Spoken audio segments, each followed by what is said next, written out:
आपण सगळ्यांनी कालच पाहिलं असेल, समाज माध्यमांवरती व्हिडिओ प्रसारित होत होते की वसईच्या नाल्यामध्ये 2 चारचाकी गाड्या या वाहून गेल्या आणि ती त्या परिस्थितीची गांभीर्याने दखल घेत आज लक्षवेधी वसईच्या पूर परिस्थितीबद्दल सभागृहामध्ये मी मांडली। वसईला 2017 पासून जी पूर परिस्थिती निर्माण होते त्याला अनधिकृत बांधकामं असतील, बावखळं बुजवणं असेल, अनेक गोष्टी कारणीभूत आहेत। पण या सगळ्या गोष्टींवरती उपाय करण्यासाठी 12 कोटी खर्च करून महानगरपालिकेने नीरी आणि IIT कडून अहवाल मागितले होते, पण या अहवालावरती गेल्या 6 वर्षांमध्ये काहीही अंमलबजावणी महानगरपालिकेने केली नाही आणि नाले सफाईमध्ये तर शेकडो कोट्यांचा भ्रष्टाचार हा या महानगरपालिकेमध्ये झालेला आहे आणि त्याची ACB चौकशी व्हावी अशी मागणी मी शासनाकडे केलेली आहे।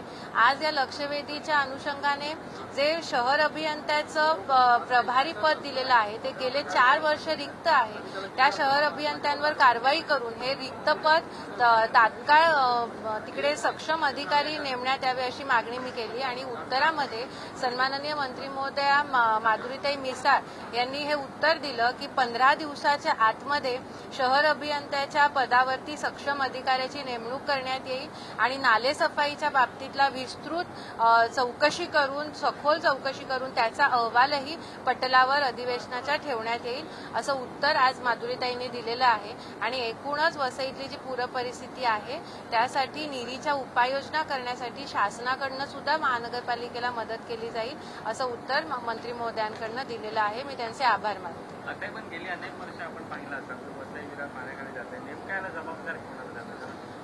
2009 पासून महानगरपालिका स्थापन झाल्यापासून एकाच पक्षाची सत्ता या महानगरपालिकेवरती राहिलेली आहे। मी म्हणेन त्यावेळेचे सत्ताधिकारी आताचे सत्ताधीश तिथे बसलेले आहेत ते आणि प्रशासकीय अधिकारी हे या वसईच्या भयावह परिस्थिती जी निर्माण झाली आहे त्याला जबाबदार आहेत आणि म्हणून मी सतत मागणी करते की 2009 पासून आतापर्यंत महानगरपालिकेच्या कामकाजाची आणि महानगरपालिकामध्ये शासनाने दिलेल्या पैशांची चौकशी व्हावी आणि ती मागणी मी सतत करते आणि मला असं वाटतं शासन त्याला न्याय देईल।